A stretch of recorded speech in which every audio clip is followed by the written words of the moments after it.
Assalamualaikum warahmatullahi wabarakatuh. Halo, hai, apa kabar Sobat Imajiner? Ya, semoga Anda semua dalam keadaan baik, sehat selalu, dan tentu menikmati kebahagiaan bersama keluarga juga orang-orang di sekitar Anda. Ya, senang sekali Imajiner Group bisa hadir lagi. Dan kesempatan kali ini kalau melihat judul atau temanya tentang begal, kesannya ngeri ya, begal. Ya, jadi kalau begal itu ilustrasinya ya dalam sebuah perjalanan di tempat yang rawan, di situ dihadang oleh penjahat. Nah, itulah begal ya. Yuk, dukung Imajiner dengan subscribe, like, and share. Obrolan Imajiner berikut ini juga ya seputar masalah begal yang kadang kalau kita lihat memang dari zaman dulu sudah ada, dan ini merupakan obrolan yang juga biasa kita dengar dalam cerita dari mulut ke mulut di masyarakat. Nambah dengan ceritanya ibuku kebetulan kan rumahnya pojok desa. Pojok desa itu maksudnya kan dari pemukiman yang agak padat ke tetangga deket-deket itu kan agak jauh. Itu kan ketika waktu itu ya sudah masuk bau-bau zaman geger lah, zaman biar pasca penjajahan. Penjajahan ya, itu masih dulu sekali. Kalau ini cerita ibu saya waktu masih kecil gitu ya, kadang-kadang itu jalan di desa itu ada orang riuh kayak orang memukul, wah.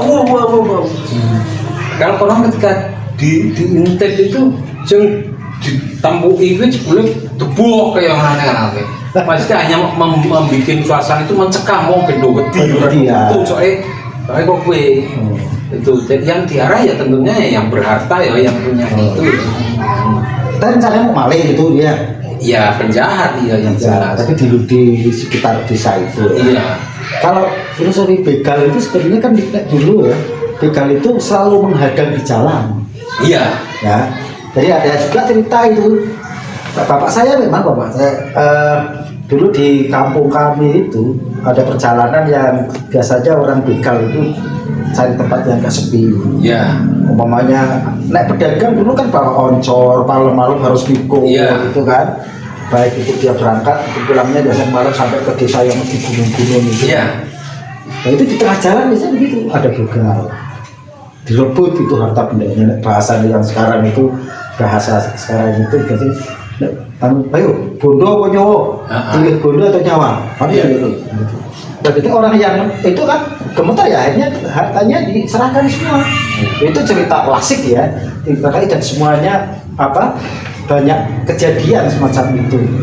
Nah, tapi dulu ada cerita juga, jadi mungkin pasca kemerdekaan. Jadi begal-begal itu ternyata tidak selalu itu sebuah kejahatan kriminal biasa, tapi juga ada kegiatan kriminal yang sifatnya politis juga. Katakan umpamanya ada pejuang, saya mata-mata Belanda ini kan. Nah karena Anda tahu bahwa Anda itu pejuang itu ya, saya begal di tengah jalan dengan komplotan saya, kemudian mengaku dan sebagainya, sampai ditanya kamu rumahnya mana dan sebagainya, baru dilepaskan. Tapi setiap orang yang berjalan jangan bawa perbekalan diminta oleh orang itu. Sehari kemudian panjenengan yang dilepas itu karena tahu bahwa Anda berjuang, kemudian ditangkap oleh dia. Kayak gitu itu, jadi kan begal politik gitu deh dulu ya mungkin. Maksudnya bisa yang ditangkap pernah?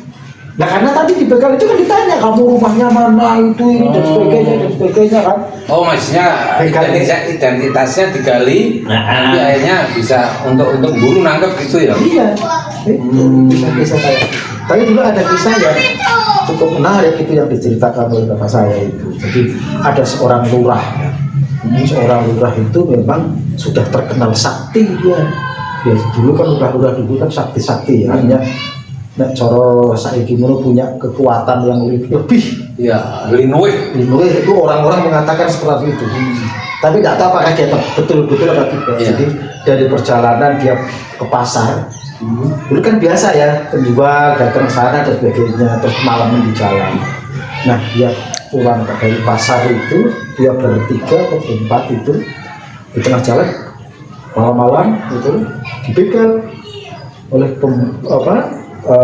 pencoleng itu, oleh pembegal itu berapa orang banyak itu kayak bajingan lah, bajingan sebutan yang tidak enak-enak lah, komplotannya mereka itu ketika di tengah jalan.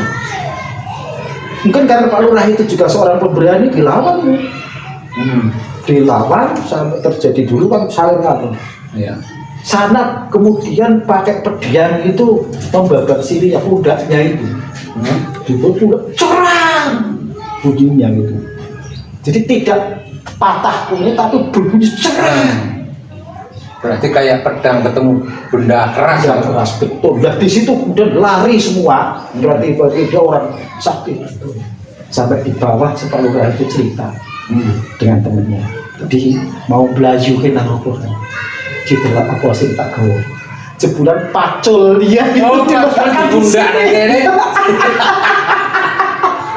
Pacul dia dari pasar itu ternyata dia belanja beli pacul kan gagangnya sedikit itu ya dipanggul di sini lah itu ya di pedang yang pedang cerah kena pacul kena masih pacul itu cerita begal juga ya. Jadi tidak semua begal menang ya, tidak semua begal itu menang, kadang-kadang sampai kena ketangkap kayak gitu. Iya. Jadi kalau dulu cerita lagi nih zaman pasca revolusi ya berarti ya. Maksudnya pasca proklamasi ya itu kan masih ada perubahan kekuasaan itu ya. Pasca sekitar 45 sampai 47 itu kan. Ya kalau daerah sini kan ya tetap mengungsinya ke daerah atas, daerah yang jarang penduduk, daerah yang lebih pada suasana hutan gitu kan. Dan itu kan menjadi rute para pedagang juga, dagang kan pakai pikul pulang bawa di sana gitu. Nah itu kalau katakan ada demarkasi, ada batas, itu kan berarti daerah pengungsian, daerah pejuang itu di gunung-gunung, di hutan-hutan, daerah bawah kan kekuasaan penjajah kan waktu itu Belanda katanya seperti itu ya. Nah pedagang itu kan jadi termasuk kadang-kadang jadi kurir. Kurir. Ya makanya kan ketika misalnya dari daerah kota mau naik ke dagang itu kan mesti ada patroli perbatasan, mesti yang digeledah kan itu kayak tadi digeledah. Dan konon memang kan yang kadang-kadang dititipkan, diselipkan itu kan saling menginformasikannya lewat surat ya. Itu konon kan biasanya kan diselipkan di caping gitu.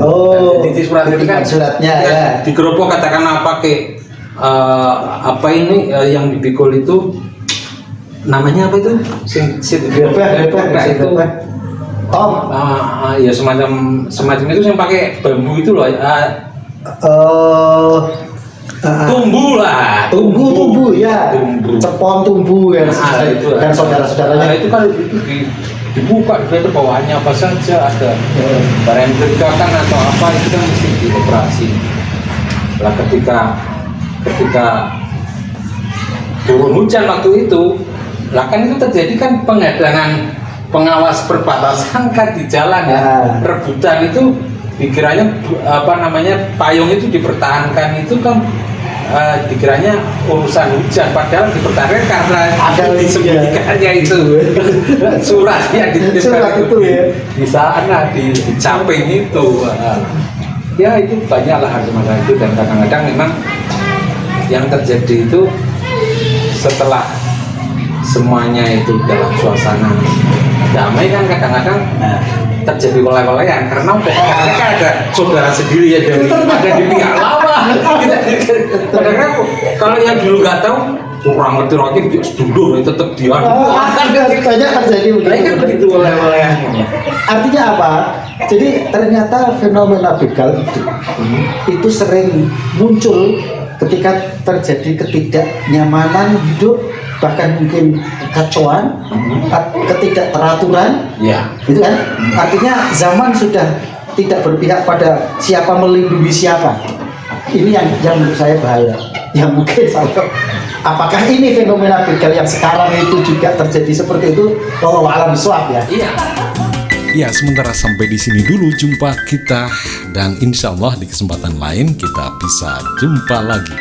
Terima kasih untuk kebersamaan Anda Wassalamualaikum warahmatullahi wabarakatuh. Imajiner, lugas bersahaja.